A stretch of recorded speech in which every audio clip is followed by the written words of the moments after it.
Infelizmente, quando a gente fala de justiça no Brasil, a gente acaba falando de injustiça. O conceito de justiça, o conceito de judiciário, cada vez mais é deturpado. E cada vez mais a esperança de você, cidadão, é jogada na lata do lixo justamente por aqueles que deveriam guardar a Constituição, que deveriam guardar o direito e que principalmente deveriam guardar a segurança jurídica. Ontem, o Supremo Tribunal Federal, ou melhor, uma turma do Supremo Tribunal Federal julgou a suspeição do ex-ministro e ex-juiz Sérgio Moro na condução do processo do Lula. O resultado você já deve estar sabendo quando viu esse vídeo. Moro foi considerado suspeito naquele processo. Só que o que isso quer dizer na realidade? O que quer dizer essa suspeição?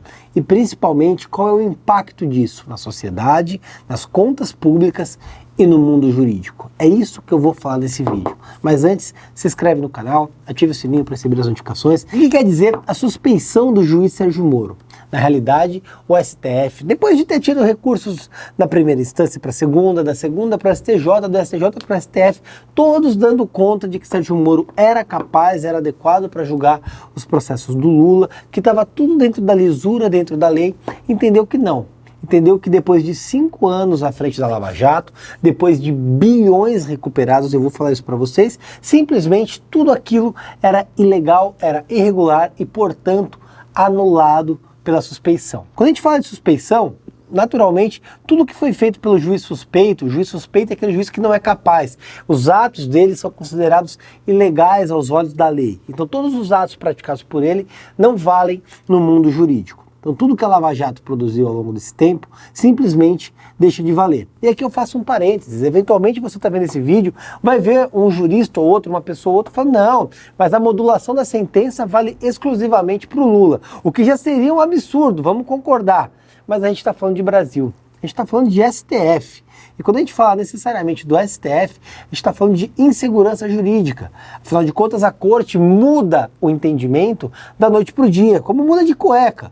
Vamos lembrar, por exemplo, da prisão em segunda instância. Era permitido, depois não era, depois deixou de ser, depois voltou a ser. Enfim, não há segurança, de acordo com a conveniência daquele que é julgado ao entendimento da corte. Nesse sentido, a gente está falando de mais de uma centena de políticos, de empresários, de criminosos que foram presos, foram condenados e foram sentenciados pela Operação Lava Jato. Todos esses atos passam a ser nulos, eles passam a não existir no mundo do direito. Pense você, Cabral, vou repetir de novo, Cabral, Eduardo Cunha, Marcelo Odebrecht, José Dirceu, Antônio Palocci, quantos outros petistas, quantos outros corruptos, Bunlai, enfim, toda aquela corja que já foi sentenciada, que já foi presa, que fez acordo de delação com a Lava Jato, simplesmente vai ser posta em liberdade por conta dessa decisão.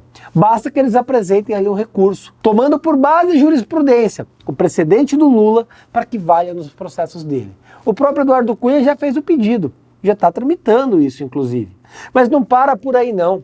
Não pensa você que está vendo esse vídeo que fica restrito à soltura dos presos. Seria bom demais, por mais absurdo que seja. A gente sabe que a Lava Jato recuperou 14 bilhões de reais com acordos de delação efetuados. Ou seja, as pessoas que foram presas fizeram acordos de delação e devolveram um pouquinho do dinheiro que eles roubaram, que eles se beneficiaram nesse período.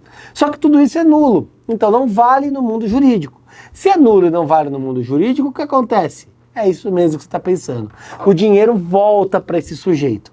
O dinheiro que foi pago para o Estado a título de devolução da corrupção, do prejuízo que eles causaram, é devolvido para o bolso desses corruptos. Então os 14 bilhões de reais, que daria para comprar aí 140 milhões de doses de vacina, por exemplo, ou então pagar auxílio emergencial por sabe-se lá quanto tempo para as pessoas, simplesmente volta para o bolso desses corruptos. E você começa a analisar o seguinte, não basta essas pessoas serem postas em liberdade, devolverem o dinheiro que eles roubaram, ainda existe um pequeno precedente. E aí eu vou te fazer um convite, você que está vendo esse vídeo, abre um apartado, vai no Google depois que você vê o vídeo e pesquisa assim, dano moral, prisão irregular.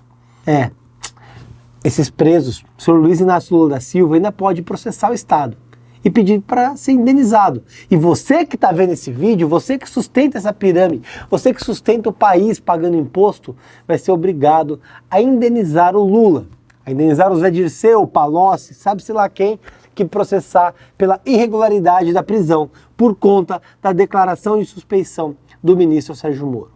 É tudo isso o impacto que pode gerar. Para e pensa onde é a segurança jurídica com isso. Há mais de um ano eu venho falando que tudo que vinha caminhando com as decisões do STF, esquartejando pedacinho por pedacinho a Operação Lava Jato, levaria a acabar com a Lava Jato e a acabar com toda a estabilidade jurídica e de combate à corrupção causada pela operação. Tudo isso foi para o ralo. Essa decisão de ontem, ela enterrou tudo isso, sepultou a operação. Sepultou o combate à corrupção. É um incentivo para a criminalidade do país. Afinal de contas, quando a gente para analisar os criminosos sendo soltos, indenizados e restituindo o que devolveram, nada mais é do que passar uma sentença de que o crime compensa no país. Dá vontade de rasgar o diploma de direito que eu tenho, abandonar a carteirinha e fazer outra coisa. Porque são 5 anos de combate à corrupção, 5 anos de batalhas que a gente vê naufragar por conta de uma canetada, de uma irresponsabilidade, que passa, sim, pela nomeação dos ministros, que passa pelo STF, que passa pela Câmara dos Deputados, pelo Senado, por todo o aparato jurídico-político do país. Infelizmente, é com isso que a gente tem que lidar. Infelizmente, essa é a justiça do Brasil. Inscreva-se no nosso canal, youtube.com/mblivre. Precisamos da sua ajuda. Acesse mbl.org.br/contribua.